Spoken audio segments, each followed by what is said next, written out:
You're exhausted. You're overwhelmed.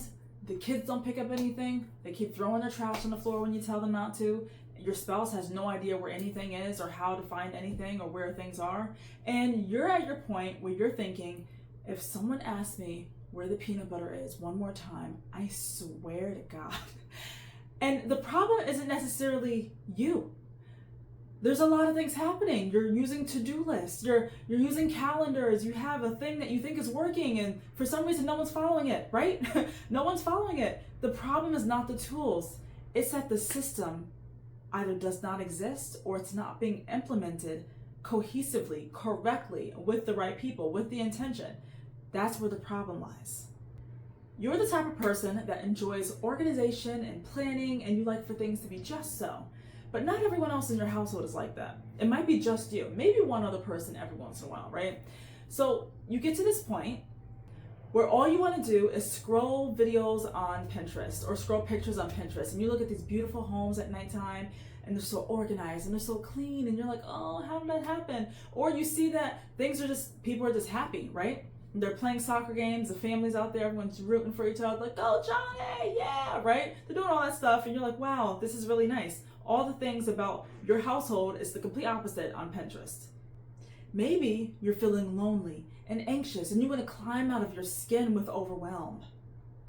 What would you say if I told you you are in the exact place right now to learn how you can manage your household in a way that will give you calm, clarity, and peace? Here's the thing. You don't need someone else's permission to make changes in your household. This is your home. You can operate it in a way where you are making the delegated decisions of what's going to make it work and flow so seamlessly. But that's not without a caveat. Some people might tell you that once you start expressing that you want to change things in your home and you're like, oh, I want more organization. I want people to do this. I want the kids to do this. I want my spouse to do this. Once you start to tell people this, they might say, oh, that's just how it is. Oh, everyone's like that. Whatever, just let it happen. People or whatever. That's a different type of person than the person that you are. You are someone who wants to be okay with what they're saying, but it doesn't sit right with you. And you still wake up and you're like, oh, if only this could happen. If only I had a system. If only I had a routine that can make this work. I'm telling you, I was you before. And I remember hearing people say those things. And I'm like, no, there's got to be a way. Not everyone's life is like this, right? No, not everyone's life is like that. You don't have to have all the answers right away to make a choice on what you're going to do. You don't need to know exactly what you're going to do in this room, this time, this day, whatever the schedule looks like for the family. You don't have to figure it all out. But having the confidence and knowing that you are willing to do something like that will take you a very long way.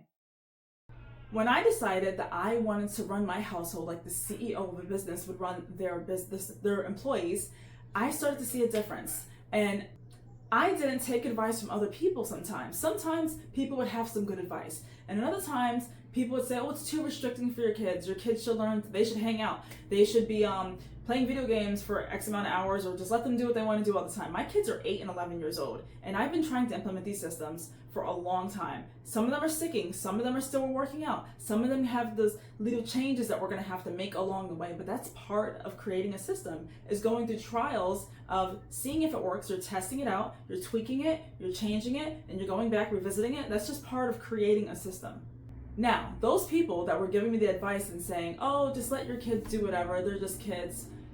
Are their lives where I wanted my life to be? No, it wasn't. Their lives looked entirely different in a way where I didn't want my life to go. It looked like something I did not want.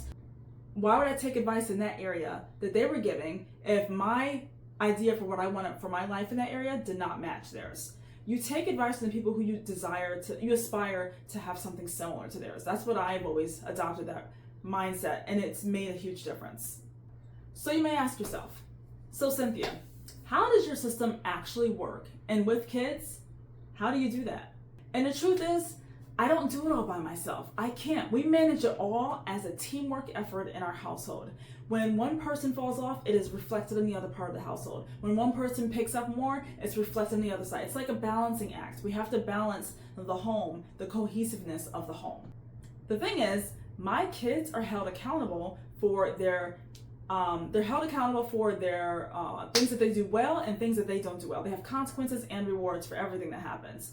And it's good to do that with kids. It's good to give them something to look forward to. And then if they don't do certain things, you have to be like, okay, well, you can't do this now because you need to operate the home the way you need to. That is how it works for us. And it's been working great for years.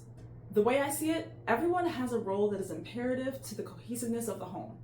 And if you don't know me, my name's Cynthia, and I help high achievers make 12-week action plans to build the life that they want in their household management to give them less overwhelm. In this video, we're going to go over 7 household management tips that you can use to manage your household and to look at it just a little bit differently. The first thing you're going to do is some reflection. Some reflection around your home, your household, who's in your household, yourself, what's working, what's not working, and how you overall feel about that entire area of your life. The second thing are the family schedules. How is the family currently scheduling things? Is it not? Are you verbally telling people and expecting them to remember? Is someone else verbally telling you and expecting you to remember? Is it written down anywhere? Are you digitally, paper, whiteboard? What are you doing now that's making it work? The third thing is meal planning and shopping. How are meals actually done? Are you guys eating out a lot? Do you take out a lot? Do you cook in the home? How is it actually working? Is it working for you in a good way? Do you want to change it? Do you want to eat out more often to make it more convenient for other areas of your life? What is the area of meal planning what does that area look like for you right now? The fourth thing are morning routines. Everyone has a different morning routine. When you have kids, your morning routine looks different when they're going to school and you're going to work versus if you are a stay-at-home parent and you homeschool your kids versus everyone's morning routine looks different. So you have to look at your family, your unique family situation, and see how is the morning routine going now? Is it smooth? Are there bumps in the road? Do you anticipate anything happening? Getting a new pet soon, adding some people to the household that weren't there before. Maybe someone's living with you that was in your house, a family member that was in your house before, and you have to adapt to having a new person in your home. What does it look like right now for you? The fifth thing is your evening reset routine. When everyone comes back to the home and everyone's home at the same time, what does that routine look like to make sure all of the cleaning of everyone being home doesn't fall on just one person, usually yourself? Usually all that cleaning would fall on you. But when everyone's home, is there a way you can make the home operate so people actually pick up after themselves? They know where things are. They know what to do the next thing. What's the trigger that's going to happen to go off in their head? And the last thing is the home reset routine. And that's something you would do once a week just to trigger for everyone, to let them know that when we start our home reset routine once a week, we are going to make sure that everything is prepared for the week that we're going to have coming. What does that look like for your family? I've dug deep into all these areas, these 7 areas for my household, and I've noticed a huge, huge difference. So if you keep watching my content, you'll see some more videos about how to manage your household like a calm, efficient, organized person, and I will give you lots of tips and tricks along the way. Subscribe if you haven't already, and I'll see you guys in the next video.